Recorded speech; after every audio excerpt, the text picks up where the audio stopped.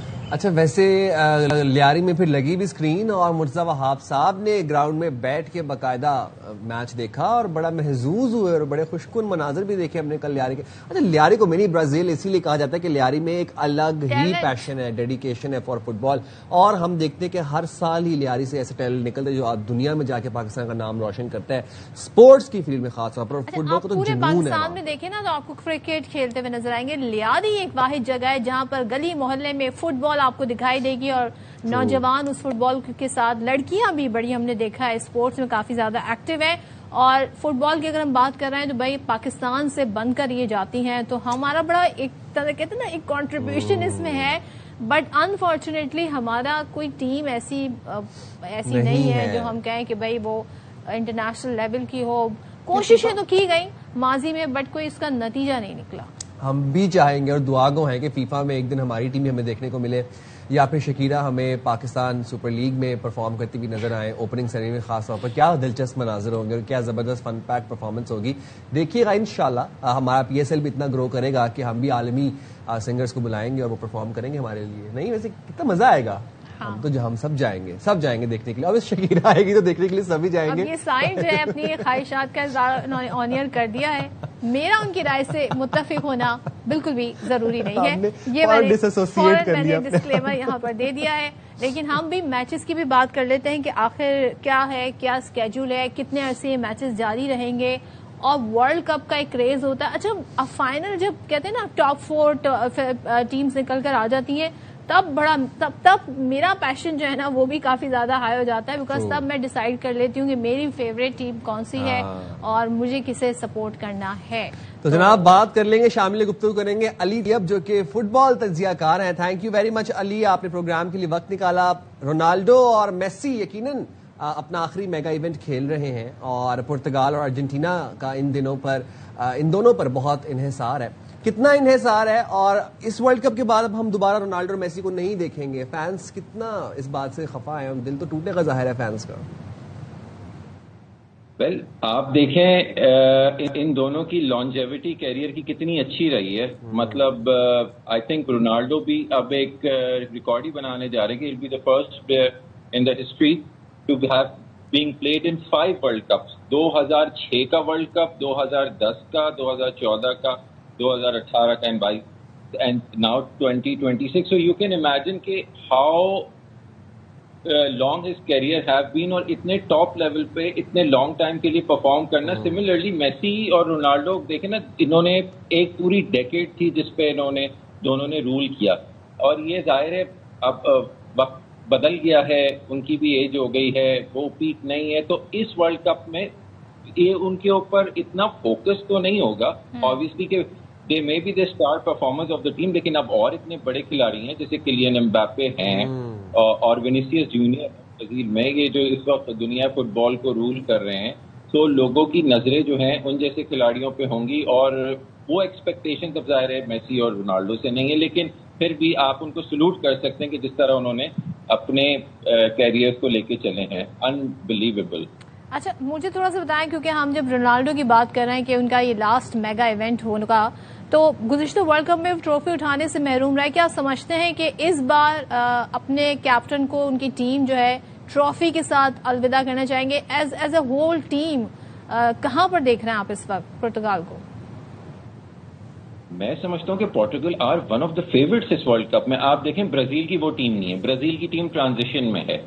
Argentina جو اس وقت دفاعی چیمپئن ہے ان کی ٹیم ٹرانزیشن میں. اگر آپ مجھ سے پوچھیں گی تو 4 سیمی فائنلسٹ اگر میں اپنی ابھی ارلی آن پریڈکشن کروں on the second day of the world cup, تو میں سمجھتا ہوں کہ Portugal is gonna be one of them. Portugal ایک ہوگی اور دوسری اسپین ہوگی, یہ بالکل ہوں گی. تیسری انگلینڈ کو ہم بالکل بھی ڈسکاؤنٹ نہیں کر سکتے. انگلینڈ جو ہے وہ بہت اچھی ٹیم ہے. انگلینڈ کو کیونکہ جرمنی بھی جو ہے وہ ٹرانزیشن میں, اور انگلینڈ کی ٹیم جو ہے وہ بہت اس وقت بیلنس ٹیم ہے. اگر آپ دیکھیں انہوں نے ایک جرمن کوچ ہائر کیا ہے. تو کمنگ بیک ٹو پورٹوگل میں آپ برنارڈو سلوا لے لیں, tremendous season with Manchester United, Manchester city. Bruno Fernandes tremendous season with Manchester United. Ronaldo اپنی جگہ ہے. وٹینیا پی ایس جی کے ساتھ چیمپئنز لیگ جیتی, فرینچ ٹائٹل جیتا. تو پورٹوگل کی ٹیم بہت زیادہ اچھی ہے. بہت زیادہ اچھی ہے. اور میں تو علی یہ حیران ہوں کہ ہم جب بھی ورلڈ کپ آتا ہے ایسے ایسے ممالک, ایسی کنٹریز کے نام سامنے آتے ہیں جن کا نام ہم نے کبھی سنا بھی نہیں ہوتا, اور وہ شاید ہمیں پروناؤنس بھی نہیں کرنا آ رہا ہو, لیکن ان کی بھی فٹ بال ٹیمز ہیں. پاکستان کی فٹ بال ٹیم کیوں نہیں ہے؟ کب ہم دیکھیں گے کہ کسی فیفا ورلڈ کپ کے اندر پاکستان کی ٹیم بھی ریپرزینٹ کرے پاکستان کو؟ دیکھیں یہ آپ کو میں ایک افسوسناک بات بتا دوں کہ ورلڈ کپ کے نا کوالیفائرز ہوتے ہیں, اچھا ریجن سے ہوتے ہیں. ہم تو بیچارے ساؤتھ ایشیا میں ہیں نا, تو ہم تو ساؤتھ ایشین کوالیفائرز سے بھی نہیں نکل کے ایشین کوالیفائرز میں بھی نہیں آ سکتے. اب ایشین کوالیفائرز میں تو بہت بگ فشز ہیں, لائک آپ نے دیکھا عرب ممالک ہیں, یا ساؤتھ کوریا جیسے اس نے کل اپنا میچ کھیلا اور چیک ریپبلک کو ہرایا. تو ایشین کوالیفائرز میں تو چھوڑ دیں, ساؤتھ ایشین کوالیفائر سے ہم نہیں نکل پاتے. نیپال تو سری لنکا تو انڈیا تو بنگلہ دیش, ان کو نہیں ہرا پاتے. سو ظاہر ہے سیٹ اپ نہیں ہے ہمارے پاس, ڈومیسٹک سیٹ اپ نہیں ہے, ڈومیسٹک لیگ نہیں ہے. ہم نے جو ہے فٹ بال کو انفارچونیٹلی لیاری سے ایسوسیٹ کر دیا کہ شاید سے فٹ بال جو ہے وہ لیاری میں ایجاد ہوا تھا یا وہاں کا کوئی قومی کھیل ہے. ایسی بات نہیں ہے, football is a global sport. اسی لیے فیفا نے امریکہ میں بھی رکھا ہے تاکہ وہاں سے بھی ساکر کو چینج کر کے اس کو فٹ بال بنایا جائے. امریکہ نے اپنی لیگ میں اتنا پیسہ لگایا, ایم ایل ایس بنائی, وہاں پہ میسی جیسے, نیمار جیسے, آنری جیسے کھلاڑی جا کے کھیلے. اب امریکہ کی بھی فٹ بال کے اسٹینڈرڈ ڈیولپ ہوا. آپ کیا سمجھتے, کیا ہمارے یہاں اس پہ فوکس اس لیے نہیں ہے کہ کرکٹ کا ایک جنون ہے, زیادہ فوکس کرکٹ پہ ہے, ایک ہی اسپورٹس پہ فوکس ہے, پیسہ نہیں لگانا چاہتے؟ اب ظاہر ہے پیسہ لگائیں گے تو انفراسٹرکچر تمام چیزیں بنیں گی, پھر ٹیلنٹ بھی ڈھونڈا جائے گا. ریزن کیا, انٹرسٹ نہیں ہے کیا؟ صدف, آپ سے جب لاسٹ ٹائم ہماری بات ہوئی تھی تو میں نے آپ سے یہ بولا تھا نا کہ 1994 میں ایک ٹائم تھا پاکستان 4 اسپورٹس کا عالمی چیمپئن تھا. تو صرف فٹ بال کی بات نہیں ہے, ہاکی کے بھی تو ہاکی میں بھی تو ہم نے ڈائیگریس کیا ہے پروگریس کرنے کے بجائے. اسکواش میں ہم نے کیا کیا ہے, ٹھیک ہے, صرف کرکٹ پہ ہی ہمارا فوکس رہا ہے, سارا فوکس ہمارا کرکٹ پہ رہا. باقی ہم نے سارے اسپورٹس کو, فٹ بال تو کبھی سے اٹھا ہی نہیں تھا پاکستان میں.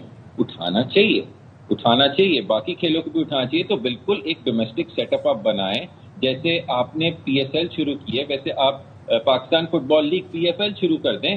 ٹیموں کو بلائیں, پلیئرز کو لائیں, ان کو کریں ایک پاکستان پرو لیگ بنائیں فٹ بال کی, جہاں سے کھلاڑی کھیلیں گے, اونرشپ پرائیویٹ اونرشپ ہوگی, کلبز ہوں گے, کراچی کا کلب ہوگا, لاہور یونائٹیڈ ہوگا, کراچی یونائٹیڈ, اس طرح ہو جائیں گے.